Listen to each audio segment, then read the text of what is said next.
Hello guys. তো ব্লগটা শুরু হচ্ছে একেবারে ঘুম থেকে ওঠার পর থেকে। তো কাল ছিল জামাই ষষ্ঠী, তো তারই একটা মিনি ব্লগ নিয়ে চলে এসেছি তোমাদের সামনে। তো জামাই ষষ্ঠী থাকলেও ছিল রোববার, তাই জন্য প্রতি রোববার যে কাজগুলো থাকে সেগুলো করতে হয়েছে আর কি। পড়তে যেতে হয়েছে, ক্যারাটে ক্লাস করাতে যেতে হয়েছে হরিণঘাটাতে।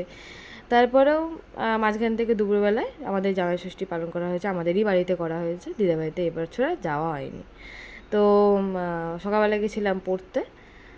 দেন বাড়িতে এসে দেখি দিদা সব কিছু অ্যারেঞ্জমেন্ট করে রেখেছে, মানে 5 রকমের ফল, 5 রকমের মিষ্টি, দই, জল, তারপরে বরণ ডালা যেটা বলে সেটা সব কিছু অ্যারেঞ্জমেন্ট করে রেখেছে।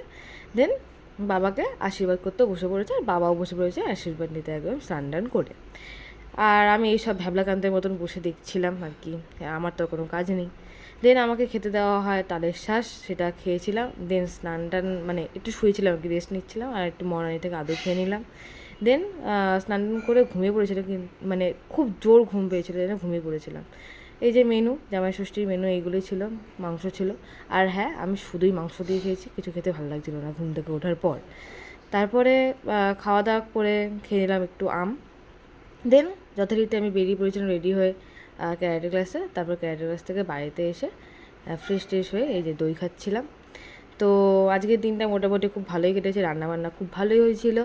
আর সব কিছু না খেলেও আমি শুধু মাটনটা খেয়েছি, মাটনটা আমার খুবই ভালো লেগেছে। তো যতটাই যথেষ্ট, দিনটা মানে খুবই খুবই ভালো গেছে। তো তোমাদের ভিডিওটা কেমন লেগেছে সেটা একটু জানিও। ভিডিওটাতে লাইক কমেন্ট শেয়ার করে দিও, আমার চ্যানেলটা অবশ্যই সাবস্ক্রাইব করে দিও।